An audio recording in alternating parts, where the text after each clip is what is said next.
first. Council Spencer, would you lead us in the pledge, please?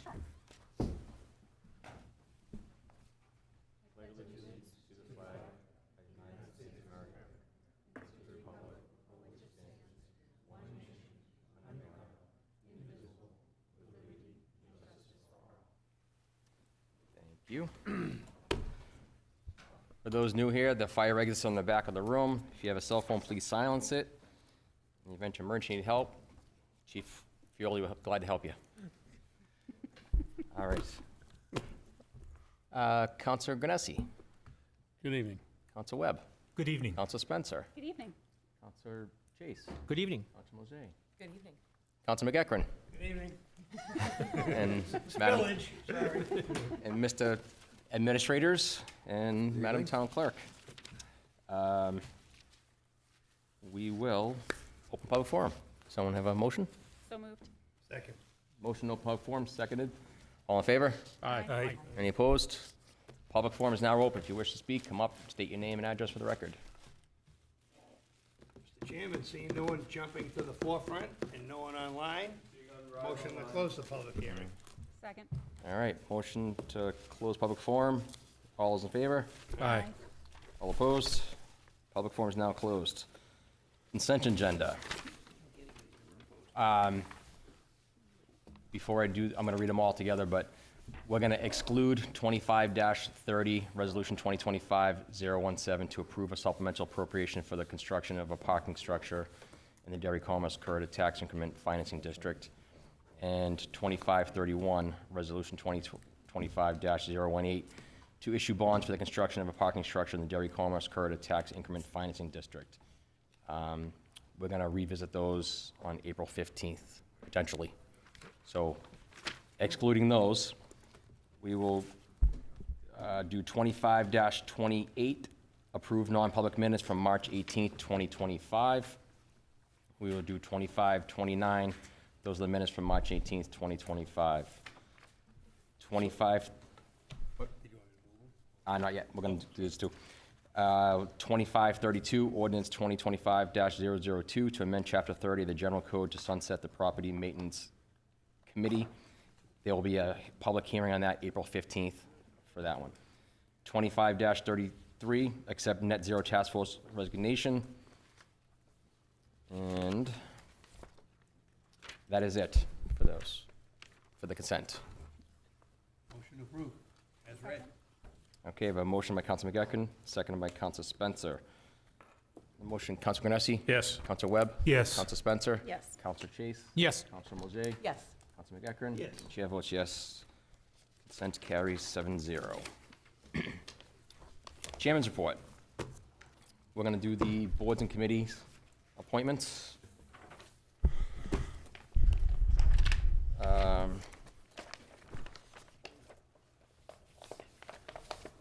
All right, first up, we have Conservation Commission. I move to appoint Rick Metz as a member of the Conservation Commission for a term to expire March 31st, 2028. And I further move to appoint Jay Hildreth as a member of the Conservation Commission for a term to expire March 31st, 2027. Second. Is there any other nominations? Okay, we have a motion and a second. On the motion, Councilor Ganesi? Yes. Council Webb? Yes. Council Spencer? Yes. Council Chase? Yes. Council Moshe? Yes. Council McEachran? Yes. Chair votes yes. Motion carries 7-0. Derry Housing Redevelopment. I move to appoint Joyce Fairbrother as a tenant member of the Derry Housing Redevelopment Authority for a term to expire March 31st, 2030. And that's a reappointment. Oh, No, you do. still second. So motion and a second by Council McEachran. Council Ganesi? Yes. Council Webb? Yes. Council Spencer? Yes. Council Chase? Yes. Council Moshe? Yes. Council McEachran? Yes, sir. Chair votes yes. Motion carries 7-0. Derry Commerce Corridor TIF District Advisory Board. I move to appoint Rick Metz as a member of the Derry Commerce TIF Advisory Board for a term to expire March 31st, 2028. Second. Okay. Motion and seconded. On the motion, Council Ganesi? Yes. Council Webb? Yes. Council Spencer? Yes. Council Chase? Yes. Council Moshe? Yes. Council McEachran? Yes, sir. The chair votes yes. Motion carries. Gateway TIF District Advisory Board. I move to appoint Dave Mills as a member of the Gateway TIF Advisory Board for a term to expire March 31st, 2028. If I have to, yes, I'll second. All right, motion and seconded. On the motion, Counsel Granessi. Yes. Counsel Webb. Yes. Counsel Spencer. Yes. Counsel Chase. Yes. Counsel Moshe. Yes. Counsel McEachern. Sure. And the chair votes yes, 7-0. These are reappointments. I'm going to do them together. I move to appoint T.J. Cullinane as a member of the Derry Heritage Commission for a term to expire March 31st, 2028. I also move to appoint Paul Lindeman as a member of the Heritage Commission for a term to expire March 31st, 2028. Second. Since we're eating. Yeah. Thank you, much appreciated. All right, so motion and seconded. No other nominations? All right. Counsel Granessi? Yes. Counsel Webb? Yes. Counsel Spencer? Yes. Counsel Chase? Yes. Counsel Moshe? Yes. Counsel McEachern? Yes. The chair votes yes, 7-0. Highway Safety Committee.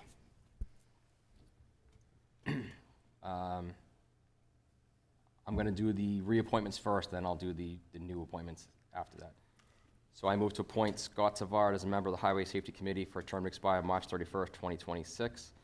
I move to appoint Walter Dayal as a member of the Highway Safety Committee for a term to expire March 31st, 2026. I move to appoint Ronald Goldthwait as a member of the Highway Safety Committee for a term to expire March 31st, 2026. I move to appoint Jody Nelson as a member of the Highway Safety Committee for a term to expire March 31st, 2026. Second. Okay, motion second. Any other nominations? Counsel Granessi? Yes. Counsel Webb? Yes. Counsel Spencer? Yes. Counsel Chase? Yes. Counsel Moshe? Yes. Counsel McEachern? Yes. And the chair votes yes, 7-0. These are new appointments. I move to appoint Chuck Tinkham as a member of the Highway Safety Committee for a term to expire March 31st, 2026. I also move to appoint Jacob Coughlin as a member of the Highway Safety Committee for a term to expire March 31st, 2026. Second. Okay, motion second. Any other nominations? Okay, on the motion, Counsel Granessi. Yes. Counsel Webb. Yes. Counsel Spencer. Yes. Counsel Chase. Yes. Counsel Moshe. Yes. Counsel McEachern. Yes, And the chair votes yes, 7-0. that's a big committee. Yeah. Net Zero Task Force. You just have one. I move to appoint Tom Carden as a member of the Net Zero Task Force for term to expire March 31st, 2028. Second. Any other nominations? Counsel Granessi. Yes. Counsel Webb. Yes. Counsel Spencer. Yes. Counsel Chase. Yes. Counsel Moshe. Yes. Counsel McEachern. Yes. And the chair votes yes, 7-0. He's here patiently waiting. You're all set, Tom. Planning Board. I move to appoint Brian Chericello as the Town Administrator's representative to the Planning Board for a term to expire March 31st, 2026. Second. Okay, we have a motion seconded by Counsel Spencer. On the motion, Counsel Granessi. Yes. Counsel Webb. Yes. Counsel Spencer. Yes. Counsel Chase. Yes. Counsel Moshe. Yes. Counsel McEachern. Yes. And the chair votes yes. All right. We get a bunch here, so. I'm going to do the regular members first. I move to appoint Dan Healy as a member of the Planning Board for a term to expire March 31st, 2028. I move to appoint Derek Minervini as a member of the Planning Board for a term to expire March 31st, 2028. I move to appoint Jacob Pelletier as a member of the Planning Board for a term to expire March 31st, 2028. Second. Okay, motion seconded. On the motion, Counsel Granessi. Yes. Counsel Webb. Yes. Counsel Spencer. Yes. Counsel Chase. Yes. Counsel Moshe. Yes. Counsel McEachern. Yes. And chair votes yes, 7-0. I move to appoint Tom Mousy as an alternate member of the Planning Board for a term to expire March 31st, 2028. Second. Okay, motion seconded. Anyone else? Counsel Granessi. Yes. Counsel Webb. Yes. Counsel Spencer. Yes. Forgot your name for a second. Counsel Chase. Yes. My Counsel job. Moshe. Yes. Counsel McEachern. Yes. And the chair votes yes, 7-0. You All can right. just call me Erica. Yeah, Erica. That's what I usually do. Zoning Board. We have, I'll do the two main members first. I move to- Maybe point of order to separate those votes under reappointment, please. Absolutely. I move to appoint Craig Corbett as a member of the Zoning Board of Adjustment for a term to expire March 31st, 2028. Second. Okay. Is there any other nominations for that? Okay. On the motion, Counsel Granessi, No. Counsel Webb, No. Counsel Spencer, Yes. Counsel Chase, Yes. Counsel Mojay, Yes. Counsel McEachran. Yes. And the chair votes yes. Motion carries 5-2. I move to appoint Donald Burgess as a member of the Zoning Board of Adjustments for a term to expire March 31st, 2028. Second. Okay, any other nominations? On the motion, Counselor Granessi, Yes. Counsel Webb, Yes. Counsel Spencer, Yes. Counsel Chase. Yes. Counsel Mojay. Yes. Counsel McEachran. Yes. The chair votes yes. Motion carries 7-0. I move to appoint Gasper Obimba as an alternate member of the Zoning Board of Adjustments for a term to expire March 31st, 2028. Second. Anyone else? Okay, on the motion, Counselor Granessi, Yes. Counselor Webb, Yes. Counselor Spencer, Yes. Counselor Chase, Yes. Counselor Mojay, Yes. Counselor McEachran. Yes. Chair votes yes, 7-0. All right, moving right along. Sorry, a lot of housekeeping, folks. Next, the conservation. I mentioned it last meeting. We recently appointed a new land manager to help with the conservation land and properties. So Elizabeth Carver is here tonight. She can come up and tell us a little about her new role and what it entails and whatnot. And Chairman Bazenga is in the audience as well. You can join if you like, or you can sit back there. All right. All right. Good evening.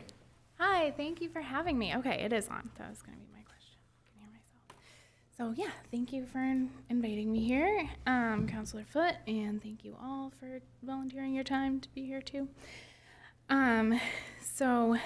This position has been in the works since 2023, as far as I'm aware. And Ricardo Bazenga, the new chairman for conservation, kind of championed it and like brought it to fruition.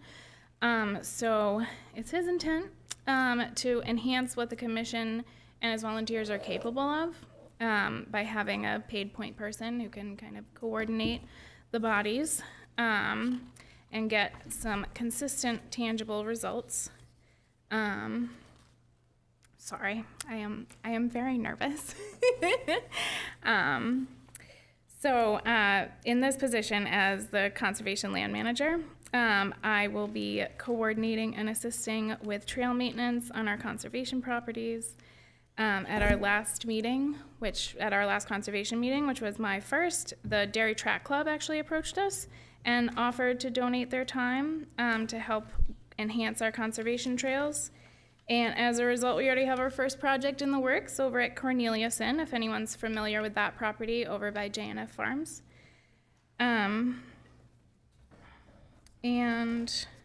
if anybody wants to help with that also, with trailblazing, right, then you can email landmanager@derrynewhampshire.org and you can get involved. It's my goal to make it a comfortable, seamless process to volunteer your time. So I will also be responsible for patrolling conservation properties, educating the public on trail regulations, and submitting the monitoring reports that need to be done to state agencies. One vital project that we already have well underway in that regard is having a fire risk assessment done with the newly appointed state community wildfire mitigation coordinator. And Councilor Foote brought that opportunity to our attention, so thank you for that. We've already had a meeting on that, and the fire department has been incredibly receptive and helpful, so we're well underway there. And the community garden at Broadview, I will also be managing that. And today is April 1st, actually, so it's the first day that we are taking plot reservations. So anybody listening, again, you can email landmanager@derrynewhampshire.org if you want to reserve a plot, which are free to Derry residents, and we just ask that you dutifully tend your plot if you do reserve one. Another project that Chairman Bazenga wants to bring to the forefront is a TRC package for property developers that details what conservation best practices the commission wants to see, especially with this push for new development, right? So a couple of notable examples of that is proper snow storage to make sure that we're preventing salt from entering wetlands. And then like a list of preferred native plantings, because sometimes in new construction, a lot of the plantings can be like invasive ornamentals. And then we also hope to coordinate with the police department and enhance the already popular Walk with a Cop, those community strolls, and we can give them some more outreach and support and provide knowledgeable guides on those walks to, you know, include fun nature facts and conservation-based information and stuff. So we are tasked with the care and usability of our land and our water, which really supports us all, our new humans without land and water. And the town is currently working on a water quality study of the Hood Pond watershed, and when we get the results of that study, we plan to start addressing some of the water quality issues there. And it's important to the chairman, he has mentioned to me that our efforts are equitable across all areas of Derry. So Beaver Lake is an incredibly important body of water and watershed in our town, and rightly gets a lot of attention and resources, and we want to use that as an example we can apply to all of our major water bodies, including Hood Pond. So clearly there's a lot of worthwhile work to be done, and much of the work that I'll be doing in this position was previously put on the shoulders of volunteers.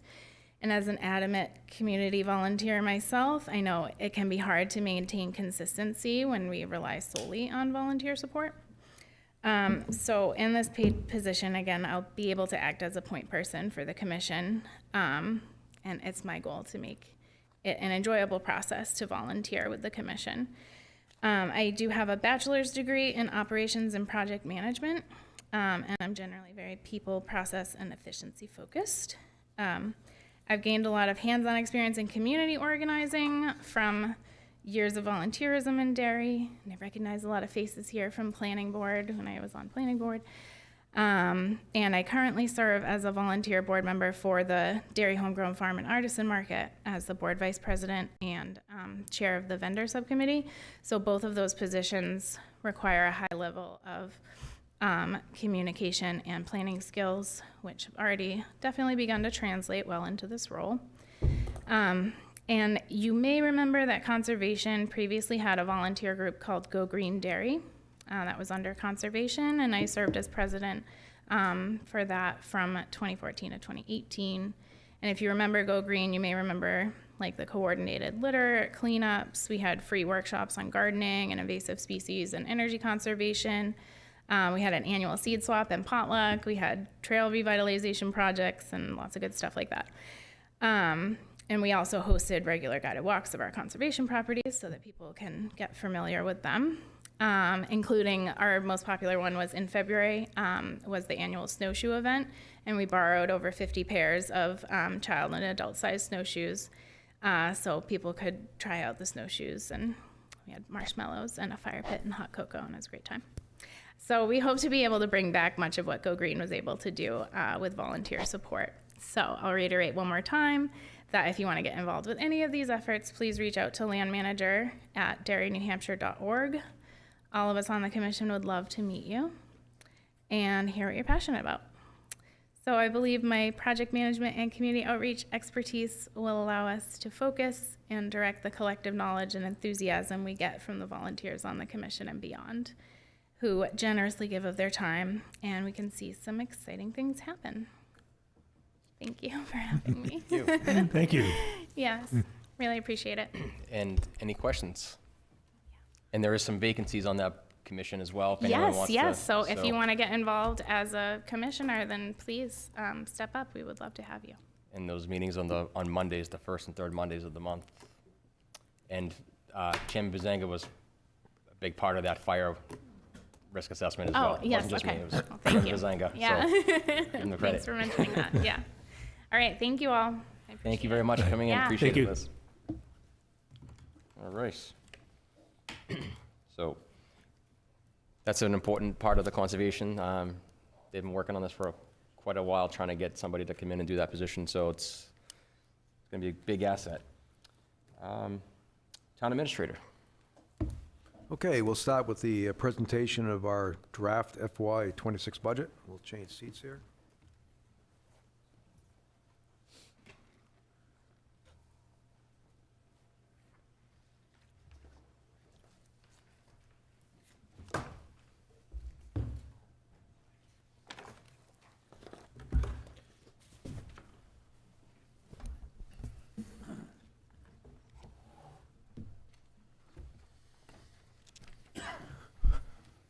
Well, as you can tell, this is a transition year with me leaving in June and Mike assuming the role as town administrator.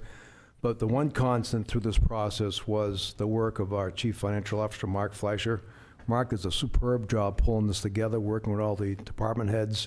And Mike actually was shoulder to shoulder with Mark through the process to learn more about the in-depth of the budgeting of the department managers. So we'll go through this, and Mike will provide some introductory remarks regarding the guidelines that we discussed and used, which helped us build this budget. Thank you, Dave. So I just want to echo the collaborative process with all the department heads, with both Dave and Mark, and some of the things that we want to point out to the town council that were very important to us in developing. This is obviously one key item is the financial planning. We have to look multiple years ahead. You have a number of projects that have bond look-aheads. You also have projects where you have projections on capital. We'll go through all of that during the more detailed budget presentations that are coming up over the next 3 to 4 weeks.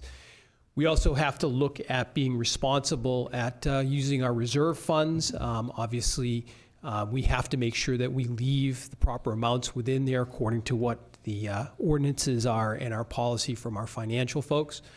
And obviously, we want to make sure that we look ahead and plan for future challenges that may be coming forth our way in terms of inflation, other cyclical economic data that we have to be on top of. So that's very important. And obviously, we all have to be in tune with the CPI as to what our allowable increase will be over the previous year's tax cap. And obviously, as we enter into this, April 1st, 2025, there's a lot of things going on at different levels. You have the federal level where there's some policy changes that have gone on that may or may not impact the localities. Then obviously, we also have the state budget that's going on at this point, and some of the legislation that's being looked at may or may not have some impact. So I know Dave has been very instrumental at keeping tabs on where those have been going, and so that's an important look ahead for us. And then obviously just general economic uncertainty. We've had some pretty good years recently, but it does seem like there's some people looking ahead. You see tariffs, you see some discussion about the consumer. So we've taken all those into account, and we want to make sure that we give the council a responsible but basic budget without a lot of expansion to make sure that we're in position to react to all of these things as we move forward. We had some very, very conscious discussions about where we would be going forward, and FY26 sets the guidelines as we work into the future years of fiscal 27 and beyond. So with that. Thank you. Thanks, Mike. So just to set the table, the executive summary, the tax rate is projected to be at $5.43. That's the increase authorized by the taxpayer-approved tax cap. We have 7 collective bargaining agreements with our employees here in Derry. 5 of those will be expiring at the end of FY26. 2 will renegotiate in FY25, and all those are fully funded this year, including some significant increase in health insurance costs. Again, this year, like last year, we want to capitalize on the opportunity to pre-fund the fund balance contributions to pay for the central fire station. We'll get into that a little bit later in the presentation. We're continuing Chief Haggard's initiative to fund paramedic training to address staffing challenges, which we're actually making some really good progress on that. The budget also fully funds the 2 K-9 units that were approved over the last year and a half by the town council. And again, Mike's going to be returning in a presentation probably in May to give a general warning and apologies to the community regarding a number of construction projects that are going to occur in town the next 2 or 3 years. And it really came to a confluence because of the availability of outside funding. So, but this budget supports that. We've also maintained that balance of resource allocations between operating capital expenses and continue to draw down on the Derry Economic Recovery Trust for the multi-year stabilization of town finances. So we anticipate that the gross appropriations is about $66.5 million. You can see we have just under $37 million for estimated revenues to offset the tax impact.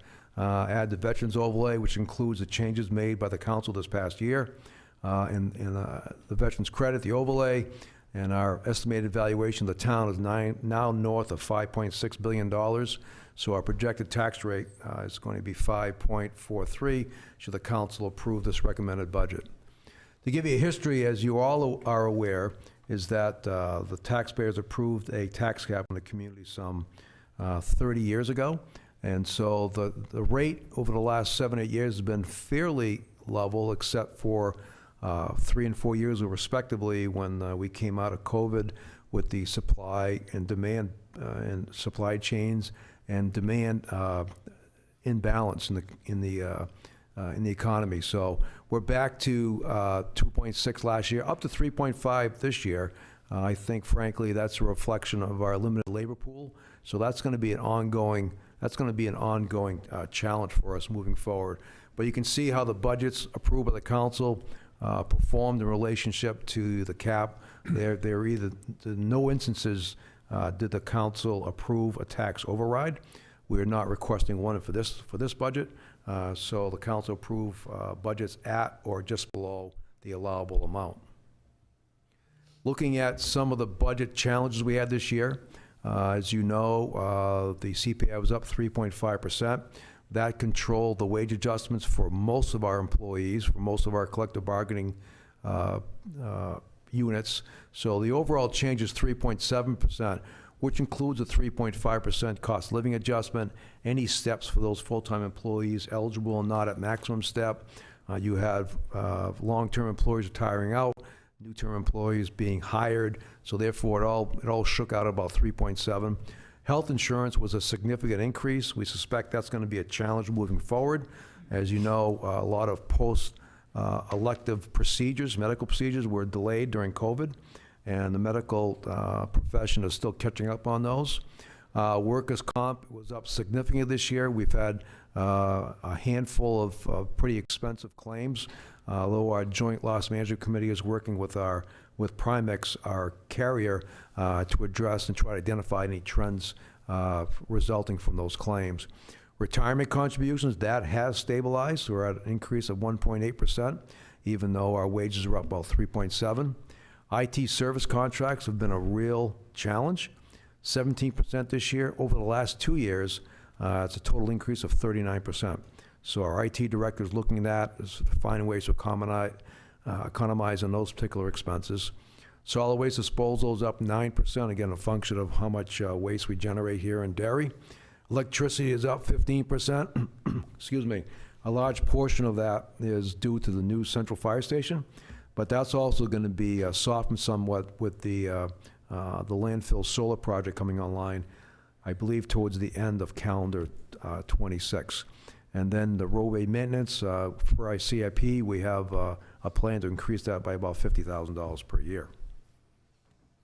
When I talked about budget stabilization, you may recall when things were not as predictable as we anticipated. When COVID started, some of our revenues really fell behind, and we're starting to rebuild those back up. So to give you an idea of what we recommend for the use of one-time revenues, you can see it's been decreasing, and hopefully we'll be out of that frame by FY30. And you can see the budget stabilization resources the council wisely put into different funds to address these challenges. So you can see we should be in good shape for that on a long-term basis moving forward. Our budget groups, our general fund, which essentially covers all basic services, park and rec, police, fire, public works, administration, tax collection. It's an increase of about 1.59%. Capital investments are down 7.27.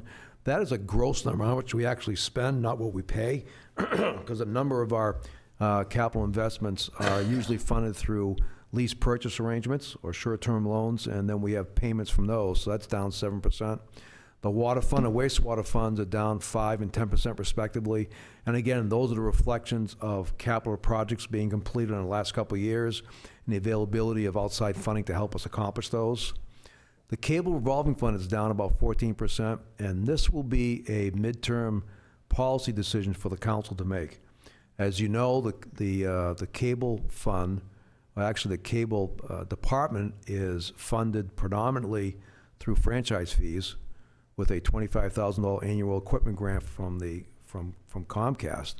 But if you know that a lot of our meetings are streamed on different platforms, so we have a lot of people watching on YouTube, for example. So our challenge is that as folks are cutting the cord and our revenues are being reduced to operate the cable division, the demand is still up there. So I suspect in the midterm, next 3 or 4 years, the council's gonna have to make a policy decision whether to start infusing some general fund resources to keep the cable division services as they currently are. We've been tracking this for the last 4 or 5 years, so it's not a surprise to us, but the council will be soon coming upon a policy decision on that.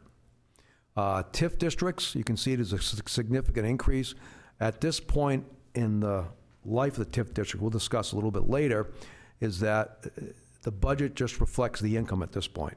Until the council has finalized its development plans for both programs, it will happen that way. And then in the mid to long term, should you find yourself in a position of having excess revenues, that's when you start returning some of that excess captured assessed valuation to the general tax base, and those funds will be shared with the school and the county. But that'll be a few years off. You can see the revenues are fairly stable. Our operating revenues are good. The change here is pretty much the infusion of unallocated fund balance for things such as pre-funding the central fire debt service. So you can see the rate is projected to increase about $18, which is about a $54 impact on a house assessed for $300,000, and the rate is actually up 3.43%. And this is the exercise we need to go through.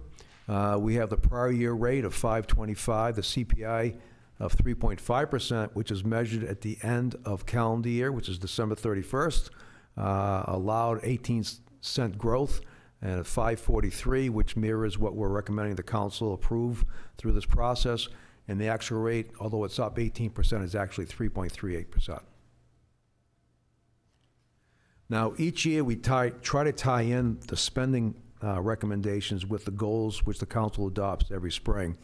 And as we look at the FY 24 and 25 goals, you'll see most of them are pretty much a common theme, so a lot of these projects carry through from year to year. The first one is maximize opportunities along Exit 4A.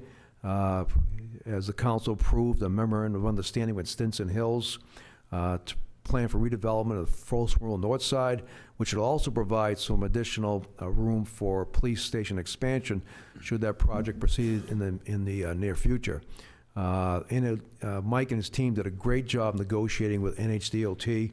Instead of doing some patchwork replacement, they agreed to a pretty substantial upgrade in a lot of places of our utilities at a very small cost to the wastewater and water ratepayers. NHDOT has agreed to fund 80% of the engineering to complete the rail trail all the way through from the end of the corridor to the Londonderry line. So hopefully that federal funding will still be in place for the construction of that rail trail, which I think is going to happen in 27 or 28? 27, 28.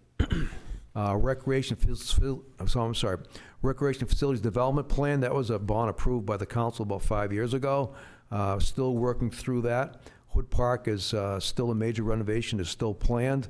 We've pulled Mike off of that project to put his expertise on the Central Fire Station project, so we essentially delay that one a year. On housing, the Abbott Court MDA is proceeding for development of Abbott Court. We're still working through some environmental issues at 19 Elm Street, but that goal for workforce housing there still continues. On other economic development process, the council will be looking at a parking structure downtown for consideration in the next several meetings. We talked about the Stinson Hills development. The council did actually sell some surplus land, was one of your goals several years ago, off bypass 28, which resulted in at least a couple dozen high-income homes being developed there. And of course, the Ashley Drive project, with the planning board approved several months ago, is still on track. Regarding our public facilities, which was your sixth goal for FY24, Central Fire is about 80% complete. The council received a report on the police station addition and replacement planning, and the landfill solar implementation should break ground fairly shortly. Regarding your last goal of 24 on financial management, a couple years ago, you addressed the elderly exemption, and then you also addressed the totally and permanent disabled credit for our veterans. And then, again, as shown previously, our reliance on unsustainable one-time revenues is diminishing. Looking at FY25, there's really not much to say if I don't repeat myself. We talked about the police facility, the total and permanent disabled vets credits was adjusted by the council.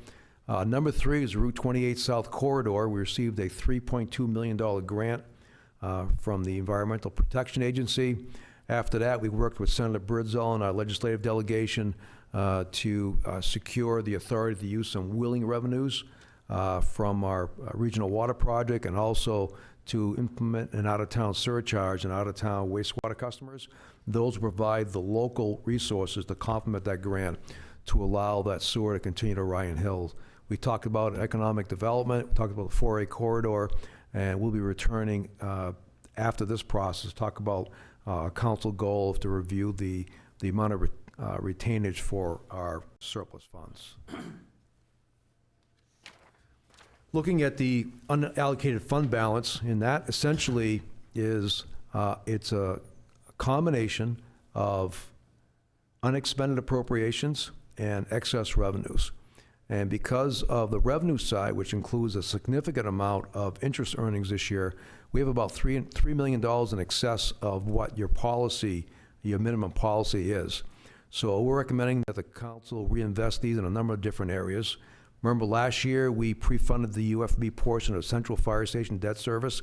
This was pre-planned when the council approved the project. Being a tax cap community, it's very difficult to fund capital projects. So one of the strategies is to, as debt retires on existing projects, apply that retiring debt to the fire station. But we knew it was going to be about a 10-year time lag before that really became a significant revenue source. So the council, during last year's process, approved just over $1 million to pre-fund 5 years of those. We anticipated using between $200,000 and $350,000 a year in fund balance to offset the debt service until that other retiring debt service became effective. So what we're suggesting, looking at the amount of UFB you have this year, is to pre-fund and finalize that process. So FY33 is the last year projected to use UFB to help pay for the fire station. So by transferring $1.275 million into the Fire Facilities Capital Reserve Fund, that takes care of the UFB portion of the debt service retirement for that project. We also are continuing to experience a lot of longer-term employees retiring from town service. Consequently, the compensated absence fund has had a significant hit to it, and we're suggesting that the council repeat what it did last year, is to put $675,000 from fund balance into that fund as well. Also, as we discussed during our capital improvements program, given the rate of inflation, particularly as it impacts vehicles and apparatus, we're trying to increase our level by about 2.5%. So we're looking to put $76,000 into the CIP for that. And also, we have an IT conversion project, which is really a one-time expense, which is appropriate to use fund balance. We're suggesting use $30,000 for that expense as well. On revenue variations, our motor vehicle registrations continue to increase appreciably, and also interest incomes was increased through FY26. We've got to be careful with that. We don't want to become over-reliant on the use of interest income, because as you know, every dollar you have to replace of interest income or any other kind of estimated revenues that are replaced by tax dollars, that eats into the amount of extra tax dollars every year as approved by the voters under our tax cap. And we also used some dairy recovery trust funds to stabilize the operating budget. On the expense side, we showed you that slide a few minutes ago about employee insurances, workers' comp, service contracts. This budget includes only one new full-time position. That's a custodial position at the new fire station. And again, as I stated previously, it fully funds all of our personnel costs as we're required in our obligations to our employees. So that's what we have for the operating budget. Also, the council will need to act on the capital improvements program. I think you're all familiar with it. It's the same process before. And again, Mark does yeoman's work pulling that together, meeting with the departments, looking at the recommended expenditures. Those are all pulled together in a draft plan. We present that plan to the planning board back in February, and then we present the plan to you this evening. And we'll have a more deeper dive on this, I believe, at the council's April 15th meeting. To give you a sense of how it works, nothing has really changed, is that most of the water and wastewater projects are ultimately funded by the customers. There is a certain degree of principal forgiveness on both water and wastewater, which usually, I believe, equates to about 30% of the principal amount, which is very, very helpful. Cable projects are still currently being funded through franchise fees, and most of our general fund projects, you know, if they're $50,000 or under, we usually pay for those through our capital reserve funds. Between 50 and 100, a lease payment between 3 and 5 years, and above $100,000 between a 5 and 7 year lease payment arrangement. That'll give you an idea of what the recommendations are, and this is found in the back of your budget book, the entire capital improvements plan. Public Works, you know, this covers a 6-year horizon. So an example on Public Works, about $10 million of that is for roads and road work over the next 6 years, and the rest is mainly for equipment. Fire is mostly fire apparatus. Police, again, is maintenance on it. Well, actually, the long-term contract on its communication system, they share that with the fire department. Does not include the fire station. That project is just too premature at this point to estimate what it costs or what the council's appetite is for moving forward at a certain time frame. So that's another issue the council will be looking at this fall and this summer as you move forward. Expendable trust is a trust that the council approved about 8 years ago, and it provides a dedicated source of money to help us improve municipal facilities throughout. Those are planned replacements. Water and wastewater, I think wastewater, the largest one is for the lagoon work. We planned that for last year. We've held off a little bit, so that'll be coming up in future years. And then you have the cable projections for the next 6 years as well. There are your major projects for this year. I don't think we're picking up any apparatus. Probably the largest expense is that training facility, which the council actually accepted that donation at your last meeting. Also, we're looking at a 3-year program to replace our personal protective equipment for our first responders in the fire department. And there's a couple other smaller expenses. Typical vehicle replacements in Public Works. And then for infrastructure, as you may recall, we're in year 2 of a 4-year program, I believe funded at $50,000 each year to upgrade our sidewalks in the community. Cemetery road repairs, occasionally you'll see a $25,000 appropriation to work on a section of roads in the cemetery. FY26 is going to be one of those years. We also plan to address the Manning Street sidewalk. That comes from the TIF. It's a TIF project, so that's from TIF revenues. Doesn't impact the tax rate. And then the pavement management program, which includes the sidewalks, is north of 1.6. And for those of you who have not been down Folsom Road, the picture on the bottom right shows that the 4A corridor is just over the hill. I myself didn't recognize that until took the trees down. So it's right there. So, and again, Owen wants to maintain the integrity of his systems through a number of different areas, including remote production, media lab, infrastructure upgrades, the edit system, and our FM radio system. So your schedule is your overview this evening. We're scheduled to meet Thursday at 7 to go through virtually all the town budgets with the except of police, fire, and public works. You look at those on April 5th, And on April 15th, we'll talk about the capital program, the capital improvements plan. Also, the planning budget will be on that evening. Your public hearing is scheduled for Thursday, April 24th at 7 p.m. And then the council will be positioned, hopefully at that point on May 6th, to consider adoption of the budget and CIP at your regular meeting on May 6th at 7 p.m. Be happy to answer any questions. Questions? Councilman McGivern. Jumping back, you know where I'm going, my yearly question. So page 12, with the $3 million excess of the fund balance, what's our percentage of fund balance we have? Where are we resting? What's the minimum? I'm just trying to recall. Our minimum, I what- believe, is 9.5, Mark? 9.5? Yep, 9.5%. Yep. And what's the state minimum? What's the state recommend? I think that is the GFOA recommendation. That is the GFOA The recommendation? state has a really wide range between 5 and 17%. That's what I was gonna ask, Yeah. okay, so. What you usually find out is the smaller communities have a higher percentage. Yep. Because the physical number of dollars are not very big at 5% for small communities. No, I just want to know where we are now. I've usually, previous usually kept it in the low double digits, so we're not that far off. Right. From the comfort zone. And that's one of the projects we owe you for your goals for this year to return. So we'll lay out, now that if the council approves the concept of pre-funding the debt service for the central fire, that's a big obligation that's out of the way. We also have on the standing policy is once we meet that minimum retainage, a certain percentage goes to support the capital improvements program. The capital improvements program is about a $1.6 million obligation, and I think we're up to $875 in the operating budget from taxes. Is that number?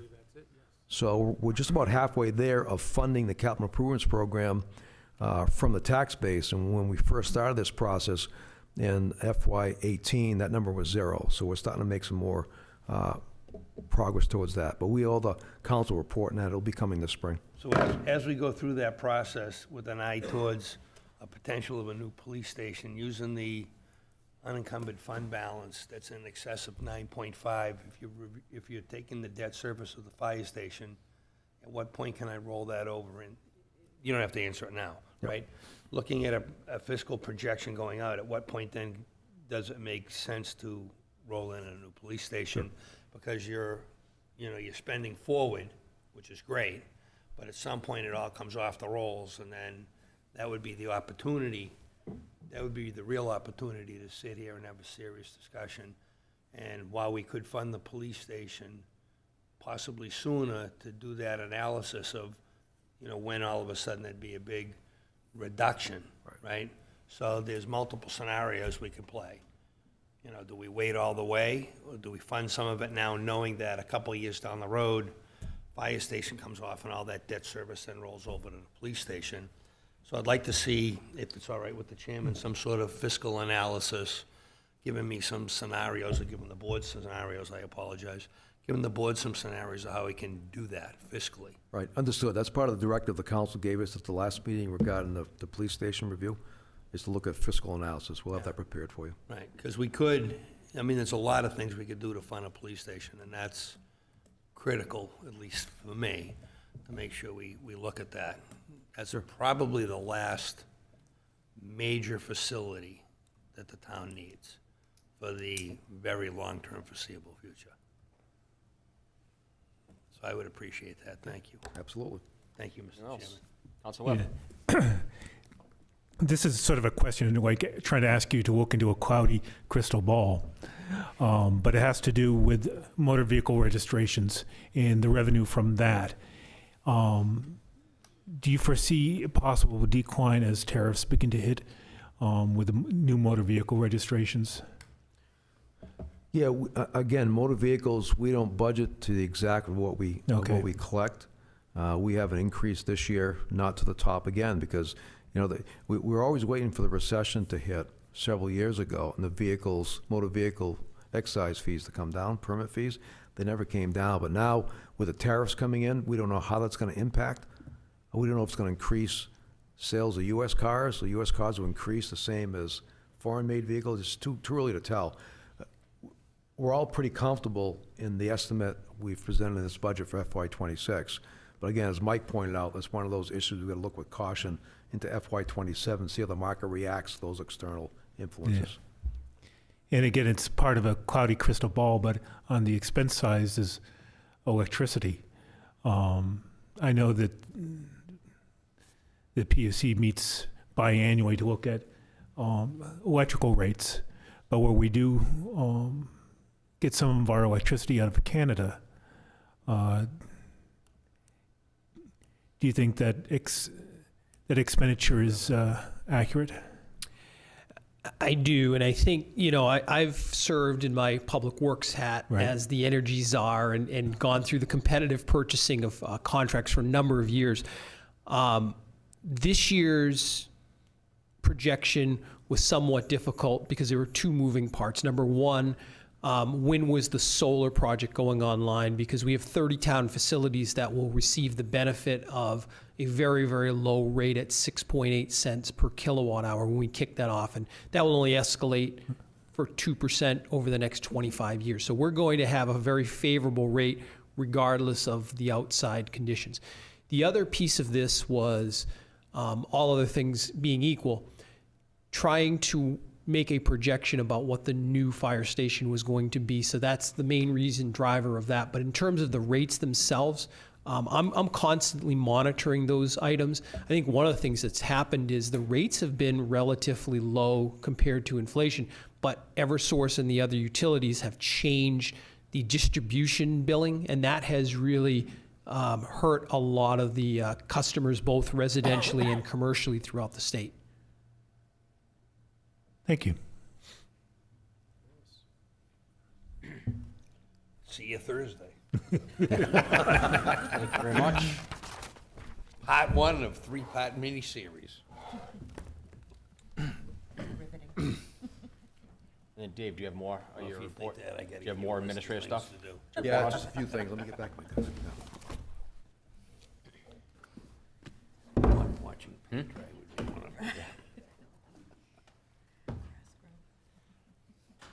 Number 2.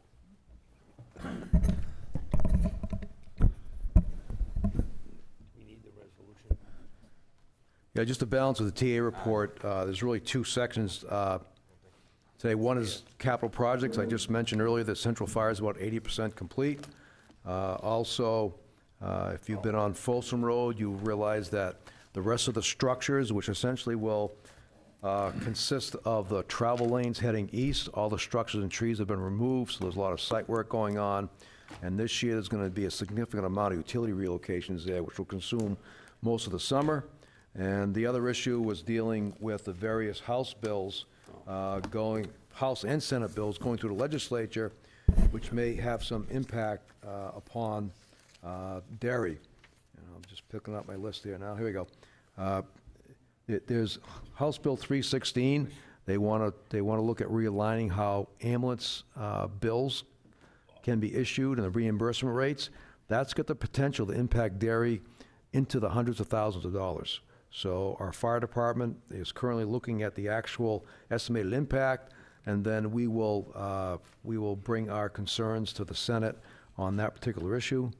House Bill 405, which gives us some enforcement authority on different massage establishments, that was passed by the House. Now it's off to the Senate.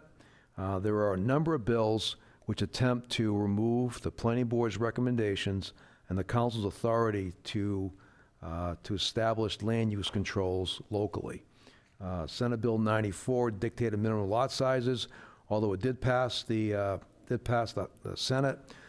Senator Burzell did advocate for us and voted no against that, but she was on the minority, so we'll battle with that issue on the House.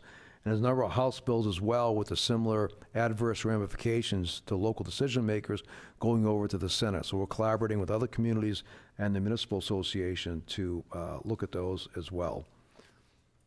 HB 314 was indefinitely, actually that was retained by the committee. That would have impacted our ability to provide testimony through the Municipal Association, the Chiefs of Police, the Town Clerks Association.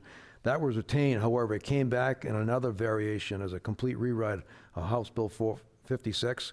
And although it came out of committee with a 7-4 vote to pass, the bill was actually indefinitely postponed on the floor on March 26th. That's good news. So we'll be spending a lot of time in the next 2 weeks on crossover, dealing on the House side and Senate side to make sure that any kind of bills they consider don't impact us financially and don't take away the town council's rights to implement and enact zoning ordinances at the local level. That's all I had. Thank you. Any questions for Town Administrator? All right. Thank you, Dave. Public hearing, 25-24, Resolution 2025-016, PD Mobile Terminals. Chief Fioli presenting. Good evening, Council. Good evening, Chief. I appear this evening to seek concurrence on accepting a grant from the New Hampshire Department of Safety, Division of State Police, J1 program. Just for edification, J1 is a interface for all agencies, local agencies, a computer interface for tying criminal records together, motor vehicle records together.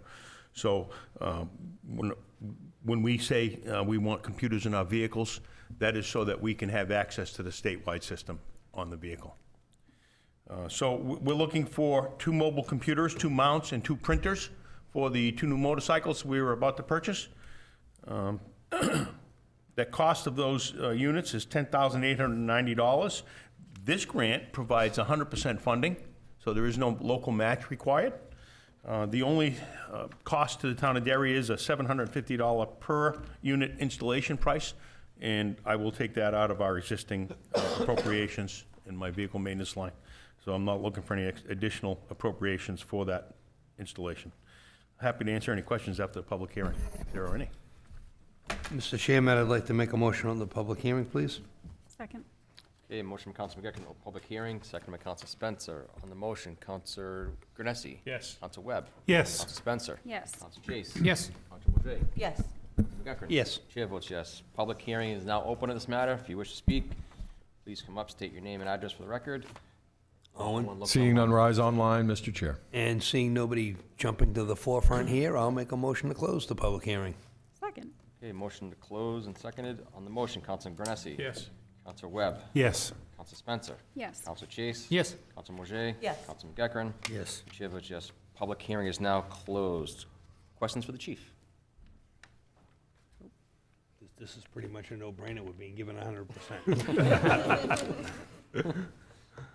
Obviously, the $1,500 is not going to strain you for that No, line it item? Okay.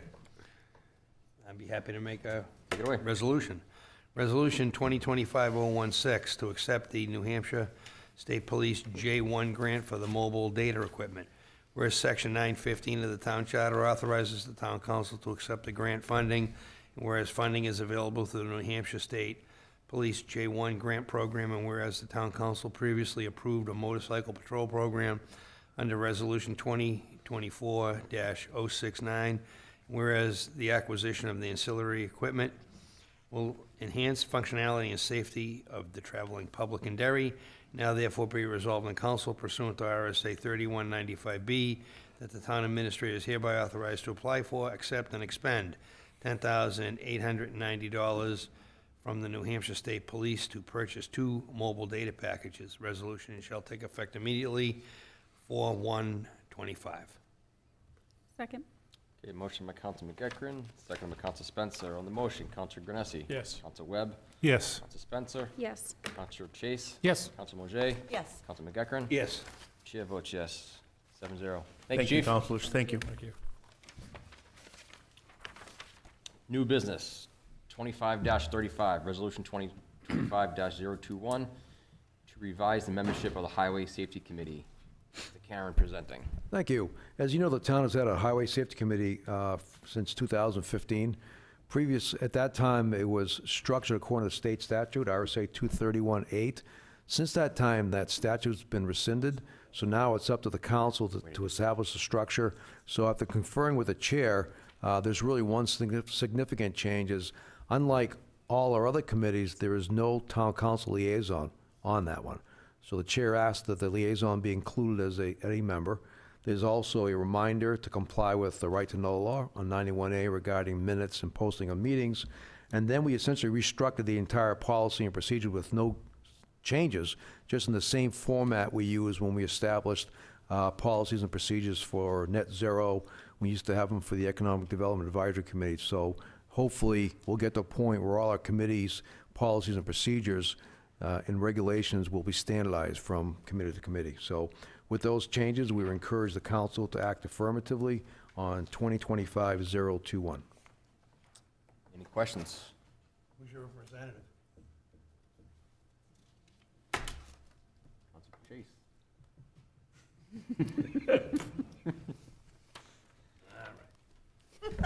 Any questions? No? No. I will make a motion, I guess, with Randy on that. Resolution 2025-021, to revise membership and bylaws and procedures of the Highway Safety Committee. Where Section 5.1 of the Town Charter vests in the Town Council the powers of legislative and governing bodies, and whereas the Town Council previously established the Highway Safety Committee pursuant to RSA 231:8, and whereas the relevant statute has been rescinded, thus delegating to the Town Council the responsibility to establish and charge the procedures of the Highway Safety Committee, and whereas to enhance communications between the Highway Safety Committee and Town Council, there is a need for a liaison to the committee. Now, therefore, be resolved in council that the Town Council hereby revises the bylaws and procedures of the Highway Safety Committee to include a Town Council liaison. Paren, non-voting member, close paren. This resolution shall take effect immediately upon its passage, adopted April 1st, 2025. Second. Okay, motion by Councilor McGuckin, second by Councilor Spencer. On the motion, Councilor Granessi. Yes. Councilor Webb. Yes. Councilor Spencer. Yes. Councilor Chase. Yes. Councilor Mouget. Yes. Councilor McGuckin. Yes. Chair votes yes. Carries 7-0. Councilor comments. Councilor Spencer. Thank you. I have a few things. Sorry, I'll go quick. The first is just a reminder that the rabies clinic is this Saturday from 1 to 4. We are pretty packed up with appointments that were scheduled. We are full, correct, Tina? We're full for appointments, but we will also still do our best to take walk-ins as they come. So that's 1 to 4 on Saturday. I just want to thank our fire chief and assistant fire chief, Councilor Webb, myself, and Councilor Foote had a tour today of the new station, and the building is looking great. I was very excited going through there today and for what we're going to have in comparison to what the central fire station is right now and what it will be. And last, I just wanted to give a shout out that I did 2 building tours today. This morning, I was at the First Parish Church. They've been a lot of you probably already know, but if you don't, they've been doing a huge, not just restoration project, a preservation project, which are 2 different things I learned this morning, on their sanctuary there over in East Derry, and it looks phenomenal. There's still a lot of work to do on the lower level, but the sanctuary looks great, and they're actually going to be holding their first service this weekend, and I think they said 9 years or something. It's been a long time, and they will be in there to have their first service in the sanctuary, and it just looks great. So I just wanted to give a shout out to the folks over there, especially Paul Lindemann, on just a great project. Anyone else? Councilor Webb. Just be quick, since where we made all the appointments to the committees, I want to thank everybody who volunteers to this town. Your time and your expertise is greatly appreciated, and I don't think most people in the town recognize the hard work that all our volunteers do. With that, I did vote no on a person, and wasn't personal, but it's our way as a council to signify maybe our displeasure, or me as a councilor to signify my displeasure at a vote, and a reminder to consider the town does have historical and heritage areas, and to consider that as an important part of your quasi-judicial discussions, particularly at a zoning level, in the future moving on. So, thank you. Councilor Granessi? Nope. Councilor Chase? Councilor Mouget? I will make a motion to adjourn. I have one thing first. I will hold. You retract that, yep. I will hold, please. Just want to let everyone know, it was mentioned at a previous meeting, Saturday, May 3rd, the Veterans Ruck March will be taking place on the rail trail. It's a 5K walk, run, hike, whatever you want to do with the backpack. I believe it's a $25 registration, Saturday, May 3rd at 10:30 a.m. It goes to the VFW and the American Legion. The first 200 participants receive a T-shirt, and some things that we'll pay for is Memorial Day flags, Voice of Democracy program, awards, wreaths for veterans, fallen veterans benches on the rail trail, Loyalty Day awards, and holiday baskets for the veterans. So if you're interested in that, you can get more information at DerryCAM@gmail.com. And they are looking for sponsorships as well. So if you wish to sponsor it, you're able to do that as well.